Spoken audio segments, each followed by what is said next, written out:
जय हिंद दोस्तों। बस जान लो ये कानून, बस जान लो ये कानून, बैंक रिकवरी एजेंट घर भेजने से भी डरेगा। जी हाँ दोस्तों, आप लोग बिल्कुल सही सुन रहे हो। बस आप ये कुछ कानून है, इन कानूनों के बारे में जान लो, इन रूल्स के बारे में जान लो, इन गाइडलाइंस के बारे में जान लो। उसके बाद जो बैंक है वो कभी आपके घर पे रिकवरी एजेंट भेजने से भी पहले 10 बार सोचेगा। और हो सकता है आपकी होम विजिट 100% रुक जाए, आपके कॉल 100% रुक जाए, अगर आप आरबीआई की गाइडलाइंस लीगली तरीके से फॉलो करते हो। जी हाँ, दरअसल हो क्या रहा है, कई दिनों से कई सब्सक्राइबर्स और बहुत सारे लोग कुछ सवाल पूछे जा रहे हैं कि सर ये जो रिकवरी एजेंट हमें घर आके हैरेस करते हैं, हमें परेशान करते हैं, हमें दिक्कत देते हैं, हमारे साथ बहुत ज्यादा बदतमीजी करते हैं, क्या ये सरकार इनके लिए कुछ कर नहीं रही है? क्या सरकार के पास कोई वही नहीं है? सरकार गरीब आदमियों के बारे में कुछ सोच ही नहीं रही? तो मैं आप सबको एक चीज समझा देना चाहता हूं कि सरकार बहुत ही पहले ये रूल्स ला चुकी है। सरकार बहुत पहले ही ये गाइडलाइंस ला चुकी है, ये रूल्स ला चुकी है, जिनको आप फॉलो नहीं कर रहे हो। समझ रहे हो? जिनको लेके आप ही रिकवरी एजेंट से सवाल जवाब नहीं करते हो, बैंक को कंप्लेंट नहीं करते हो। अगर आप ही इन चीजों को फॉलो करो तो रिकवरी एजेंट आपके घर कभी आएगा ही नहीं, क्योंकि उसको इस चीज की अथॉरिटी नहीं है एक तरीके से।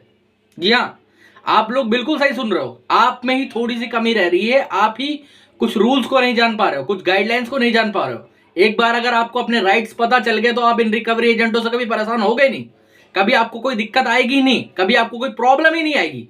समझ रहे हो? एक हमारे सब्सक्राइबर है, ठीक है, मुंबई के रहने वाले हैं। उन्होंने बताया कि सर रिकवरी एजेंट जो है वो 3 महीने से मेरा लोन डिफॉल्ट चल रहा है, 3 महीने से मुझे बहुत परेशान करके रखा हुआ है।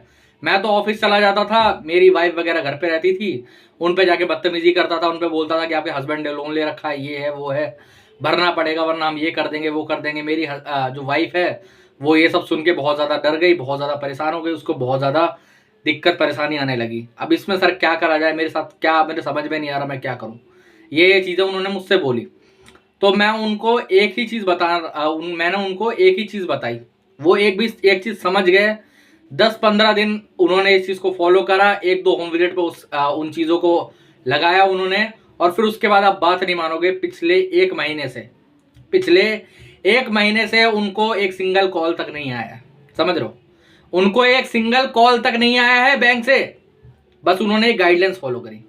अब ये गाइडलाइंस मैंने नहीं बनाई है, ये गाइडलाइंस आपने नहीं बनाई है, ये गाइडलाइंस आरबीआई की बनाई हुई है, ये गाइडलाइंस सरकार की बनाई हुई है। ठीक है, इन गाइडलाइंस को बैंक को, रिकवरी एजेंट्स को, एनबीएफसी को, सबको फॉलो करना पड़ता है। क्या है ये गाइडलाइंस? सबसे पहले तो सबसे पहली चीज आती है, इन क्लाइंट के ही बिहाफ पे मैं आपको जवाब देता हूं। ठीक है, ये घर पे नहीं होते थे तो इनकी वाइफ को जो रिकवरी एजेंट है वो आके पूरे लोन के बारे में बताता था, बोलता था ये चीजें होंगी, ये वो होगा, फलाना ढिमकाना। तो आरबीआई की गाइडलाइंस के मुताबिक आपके अलावा ना तो आपकी वाइफ को, ना आपकी फैमिली को, ना आपके फादर को, ना आपके मदर को, ना आपके नेबर को, ऐसा किसी को भी आपके कर्जे के बारे में, आपके लोन के बारे में, आपके डेब्ट के बारे में बताया जा सकता है। समझ रहे हो? सिर्फ आपको ही ये जानकारी दी जा सकती है कि आपका लोन कितना है, आपका कितना लोन हो रखा है, कितनी आपको किस्तें पे करनी है, कितनी क्या क्या चीजें करनी है, ये सिर्फ आपको बताया जा सकता है और किसी को भी नहीं। ये अगर वो किसी और से डिस्क्लोज करते हैं, किसी और को बताते हैं, तो वो क्राइम की श्रेणी के अंदर आता है। उस रिकवरी एजेंट के खिलाफ पूरी कार्रवाई आप करवा सकते हो, चाहे बैंक के संदर्भ में या फिर लोकल पुलिस थाने के संदर्भ में। उसके खिलाफ एफआईआर दर्ज करवा सकते हो, उसके खिलाफ मानहानि का मुकदमा दर्ज करवा सकते हो, चाहो तो डिफेमेशन का केस दर्ज करवा सकते हो। क्योंकि जब आप घर पे नहीं थे, आपके ब्याह पे कोई रिकवरी एजेंट गया, उसने आपके घर वालों से बदतमीजी करी, आपके घर वालों को सारे कर्जे के बारे में बताया, उसने आपकी प्राइवेसी से छेड़छाड़ करी है, आपके जो राइट टू प्राइवेसी है, जो राइट टू प्राइवेसी हमारा फंडामेंटल राइट है, उसके साथ आपके उल्लंघन करा है उस रिकवरी एजेंट ने। समझ रहे हो? उसके साथ उल्लंघन करा है उस रिकवरी एजेंट ने, तो आप उसके ऊपर प्रॉपरली तरीके से कार्रवाई कर सकते हो। बैंक को एक मेल बना के लिख सकते हो, चाहो तो पुलिस में कंप्लेंट कर सकते हो। समझ रहे हो? उसके खिलाफ पूरा एक्शन होगा। अगर बैंक एक्शन लेती है तो उसे सीधे नौकरी से निकाला जाएगा। अगर बैंक एक्शन नहीं लेती है तो आप लोकल पुलिस थाने में जाके अपनी एफआईआर दर्ज करवा सकते हो, पर्चा दर्ज करवा सकते हो उसका, फिर पुलिस एक्शन लेगी, क्राइम का केस दर्ज होगा उसके ऊपर। समझ रहे हो? तो इसीलिए इन सब चीजों को फॉलो करें। अब उन क्लाइंट ने क्या करा, उन्होंने तुरंत ही जैसे ही मैंने उन्हें चीजें बताई, उन्होंने बैंक को एक मेल लिखा जिस मेल के अंदर ये सारी जानकारी थी कि उस रिकवरी एजेंट ने क्या क्या करा। आप बात नहीं मानेंगे, मात्र 4 दिन के अंदर उस रिकवरी एजेंट को जॉब से ही निकाल दिया गया। जी हाँ, जॉब से निकाल दिया गया। उसका जो टर्मिनेशन लेटर था वो बकायदा कस्टमर को ईमेल के माध्यम से रिसीव हुआ कि देखिए हमने इस रिकवरी एजेंट को आप नौकरी से ही निकाल दिया है, और अब आज के बाद कोई भी रिकवरी एजेंट सिर्फ आपसे बात करेगा, आपकी फैमिली से, आपकी वाइफ से, आपके नेबर से कोई बात नहीं करेगा। समझ रहे हो, ये चीजें हुई। आरबीआई के रूल समझो यार, आप सबके लिए ही रूल बने हुए हैं, आपके लिए ही रूल्स बने हुए हैं। सेकंड चीज, ये लोग आपके यार दोस्तों को बहुत ज्यादा फोन्स करते हैं। जब कभी कोई आप लोन्स के, होता क्या है, जब मैं भी बोलता हूं ठीक है कि आप रिकवरी के कॉल्स मत उठाओ, क्योंकि ये लोग एक की जगह 100 कॉल तो करते हैं। ये लोग एक की जगह 100 कॉल करते हैं, समझ रहे हो। अगर उनमें से 1 2 4 5 भी मिस कर दो तो ये लोग कई बार रिश्तेदारों को फोन करने लगते हैं, बदतमीजी करने लगता है उनसे। तो मेरे भाइयों, मैं आप सबको एक चीज बता देना चाहता हूँ, आईटी एक्ट के अंदर अगर आपके रिश्तेदारों को, यार प्यारे रिश्तेदारों को, किसी को भी, दोस्त को, फादर को, वाइफ को, किसी को भी कोई फोन करता है ठीक है, और उससे आपके लोन के बारे में बताता है या फिर गाली गलौज करता है, तो वो क्राइम की श्रेणी में आता है आईटी एक्ट के अंदर। ठीक है, आप चाहे तो साइबर सेल में उसकी कंप्लेंट दर्ज करवा सकते हैं, नजदीकी पुलिस थाने में करवा सकते हो, या तो सीधे बैंक को उसकी कंप्लेंट दे सकते हो। ठीक है, तीनों तरीका, सबसे बेटर तरीका यह बैंक को आप कंप्लेंट करें। ठीक है, ये चीजें बताएं, वो वहां से फॉलो अप रोक देगी। ठीक है, अगर नहीं रोकती है तो आप सीधे साइबर सेल में कंप्लेंट करें, उनका पर्चा दर्ज करवा दे, खत्म कहानी वहां से, कोई दिक्कत वाली बात नहीं। ठीक है, और अगर कई भाई लोग हमसे ये भी पूछते हैं कि सर मैं कॉल नहीं उठा पा रहा हूं तो क्या होगा, तो मैं आपको एक चीज बता देता हूं, अगर आप ज्यादा कॉल उठाना नहीं प्रॉपरली उनकी कॉल उठाना बंद कर देते हो तो एक दिक्कत आपके साथ आएगी, आपके घर पे होम विजिट थोड़ी बढ़ जाएंगी। ठीक है, क्योंकि होम विजिट का मतलब ये है जब उनसे आपके कॉल पे बात नहीं हो पा रही है तो वो होम विजिट करेंगे। ठीक है, आरबीआई के रूल्स के हिसाब से इसी चीज के लिए होम विजिट मान्य करी गई है, लेकिन जो रिकवरी एजेंट है वो इसका गलत प्रयोग करने की ट्राई करते हैं, बदतमीजी करते हैं, बहुत ज्यादा उल्टी सीधी बातें करते हैं। ठीक है, तो आप क्या कर सकते हो, आप चाहो तो हमारी कॉल फॉरवर्डिंग की सर्विस है वो भी ले सकते हो। ठीक है, फिर चाहे आपका 1 कॉल हो, 100 कॉल हो, 1000 कॉल हो, आपके सारे कॉल्स पे हमारी टीम आपके कॉल पिक करेगी और आपके बिहाफ पे बात करेगी। ठीक है, लीगलाइज तरीके से, और आपके लिए सेटलमेंट का ऑफर निकाल के लाएगी। ठीक है, ये चीज हो गई। और अब हो गया, अब मैं बता देता हूं, चलो आपने कंप्लेंट वगैरह तो करी। ठीक है, कंप्लेंट करने में थोड़ा टाइम लगता है, सब चीजें होती हैं। जब होम विजिट हो रही हो, जब आप घर पे अवेलेबल हो, तब क्या। अभी तक तो मैंने ये बताया कि घर पे आप अवेलेबल नहीं थे, आप वहां पर नहीं थे, तो आपके घर वालों से कुछ बात करिए, फिर कुछ है तो उसमें क्या करना चाहिए। अगर मान लो आप घर पे अवेलेबल हो, ऑफिस में अवेलेबल हो और वो आ जाते हैं, तब क्या करना है।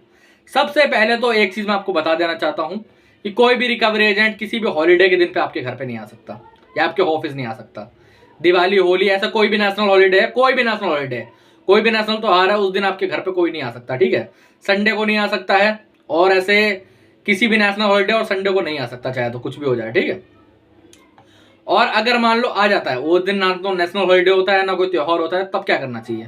तब सिंपली आप ये करो, अगर वो आता है, सबसे पहले तो सिर्फ 2 बंदे आपके वहां पर आ सकते हैं। ठीक है, 2 से अगर 1 भी ज्यादा है तो उन पर धक्के मार के उन्हें निकाल दो, बोल दो कि भाई साहब मैं सिर्फ 2 से बात करूंगा। ठीक है, उनसे उनका आईडी कार्ड मांगिए, ऑथराइजेशन लेटर मांगिए और डीआरए का लाइसेंस मांगिए। ठीक है, अगर तीनों में से एक चीज भी मिसिंग है तो उन्हें धक्के मार के निकाल दीजिए, उनसे बात करने की कोई जरूरत नहीं है, क्योंकि आपको क्या पता वो कौन है। हो सकता है कोई चोर हो, कोई मर्डरर हो, कोई रेपिस्ट हो, कौन है आपको नहीं पता ना। अरे आईडी कार्ड होने से क्या होता है, दरअसल होता क्या है, लोग कई बार फोन में आईडी कार्ड दिखाते हैं, अरे एडिट करने में कितना टाइम लगता है, 2 सेकेंड। आज का जमाना पूरी तरह ऑनलाइन है, 2 मिनट लगता है कोई भी चीज एडिट करने में फोन के अंदर। ठीक है, फिजिकली होना चाहिए। जब आप ऑफिस जाते हो, जब आप कहीं पर जाते हो तो आईडी कार्ड कैसे लेके जाते हो, फिजिकली टांग के। तो ये भी जब आएंगे तो इन्हें टांग के आना होगा। ठीक है, आईडी कार्ड देखे, अगर इनमें से दोनों चीजों में से नहीं है तो उन्हें धक्के मार के निकाल दे। ठीक है, अगर वो बोलते हैं देखिए सर आईडी कार्ड तो हमारे पास है, आपको बात करनी पड़ेगी, तो उन पर सिंपली एक जवाब दो कि आपका जो ऑफिस है वहां पर 1000 बंदे काम कर रहे हैं। ठीक है, क्या 1000 के 1000 मेरे घर आने के लिए ऑथराइज है, नहीं ना, तो इसलिए ऑथराइजेशन लेटर और डीआरए का लाइसेंस लेके आओ।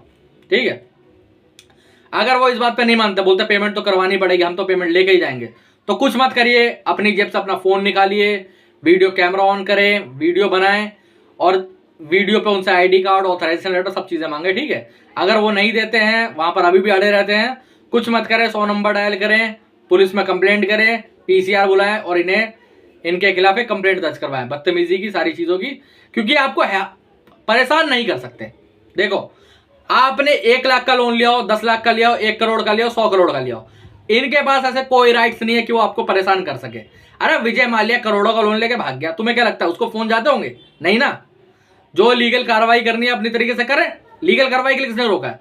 ये लोग कई बार डराते हैं कि आप लीगल कर दीजिए, हम लीगल कर देंगे, तो उन पे सीधे बोलो कि एक काम करिए आप लीगल कर दीजिए, लेकिन आप मुझे घर पे आके परेशान नहीं कर सकते, सीधी सी बात है। इतनी चीज आप भी जान लीजिए और उन रिकवरी एजेंट्स को भी बोल दीजिए, चाहे आपका लोन 1 लाख का हो, 1 करोड़ का हो, 10 करोड़ का हो, 100 करोड़ का हो, आपको कोई भी घर पे आके परेशान नहीं कर सकता है। अरे उनके बाप से लोन लिया क्या आपने यार? जिस दिन आप उनके बाप से लोन ले लोगे तो शायद वो आपको परेशान कर सके, तब भी इंडिया का कानून नहीं कहता कि आपने अगर किसी से कोई पैसे ले रखे हैं तो वो आपको परेशान कर सकता है घर आके, समझ रहे हो? अरे किसी मुंशी से भी ले रखे होंगे ना तो इंडिया के कानून के मुताबिक वो आपको परेशान नहीं कर सकता है। ये कोई तालिबान नहीं चल रहा मेरे भाई, ये डेमोक्रेसी वाली कंट्री है, समझ रहे हो? इस कंट्री के अंदर डेमोक्रेसी है, संविधान लागू हो रखा है, तो इसलिए डरे घबराए बिल्कुल मत, टेंशन बिल्कुल भी मत लें, ठीक है? बिल्कुल भी परेशान होने की जरूरत नहीं है, बिल्कुल भी चिंता लेने की जरूरत नहीं है। आपने सिर्फ लोन लिया, आपने कोई क्राइम नहीं करा है। किसी भी प्रकार का आपका लोन हो, आपने कोई क्राइम नहीं कर रखा है। लोन डिफॉल्ट करना क्राइम की श्रेणी के अंदर नहीं आता है मेरे भाई। ये जो रूल्स है इनको फॉलो करो, कंप्लेंट करो इनकी। एक बार अगर आप इनकी कंप्लेंट करोगे दोबारा ये आपके घर आने से भी डरेंगे, समझ रहे हो? दोबारा ये आपके घर आने से भी डरेंगे, तो इसलिए चिंता बिल्कुल मत ले, टेंशन बिल्कुल मत ले। सिंपली तरीके से इनकी कंप्लेंट अलग अलग तरीके से दर्ज करवाएं। अगर आपको ज्यादा कॉल्स आ रहे हैं, आपको ज्यादा विजिट्स हो रही हैं, ज्यादा लीगल नोटिस आ रहे हैं, तो अगर आप चाहते हो तो हमसे भी संपर्क कर सकते हो। यहाँ पर मेरा नंबर आ रहा है, मुझे व्हाट्सएप पर कॉल मैसेज कर सकते हो, ठीक है? नॉर्मल कॉल करोगे कोई जवाब नहीं आएगा, व्हाट्सएप पर कॉल करोगे तो कोई जवाब नहीं आएगा। आप हमें व्हाट्सएप पर मैसेज करें, व्हाट्सएप पर एक बार मैसेज करोगे तो हम आपके मैसेज का उत्तर देंगे, आपके मैसेज का रिप्लाई करेंगे, ठीक है? और जो भी आपकी प्रॉब्लम होगी, जो भी सोल्यूशन होगा वो निकाल के आपको देंगे, ठीक है? आपकी होम विजिट 0 करवा देंगे, आपके कॉल 0 करवा देंगे। कोई लीगल नोटिस आया होगा तो उसका रिप्लाई लिख के आपको देंगे, उसको कैंसिल करवा देंगे, ठीक है? और अगर आपको अपनी सेटलमेंट करवानी है 10 से 20% में, तो हमसे संपर्क कर सकते हो, हम वो भी करवा के आपको देंगे, ठीक है? सारी चीजें हमारे पास अवेलेबल है, सब चीजें, आपको टेंशन लेने की बिल्कुल भी जरूरत नहीं है, ठीक है? यहाँ पर नंबर आ रहा है, व्हाट्सएप पर हमें मैसेज करें, ठीक है? तो आज के वीडियो में इतना ही दोस्तों। अगर इसके बाद भी अगर आपको कोई प्रॉब्लम आ रही है, कोई दिक्कत आ रही है, तो हमसे संपर्क कर सकते हो, हमसे प्राइवेटली बात कर सकते हो, कोई दिक्कत वाली बात नहीं, ठीक है? जय हिंद।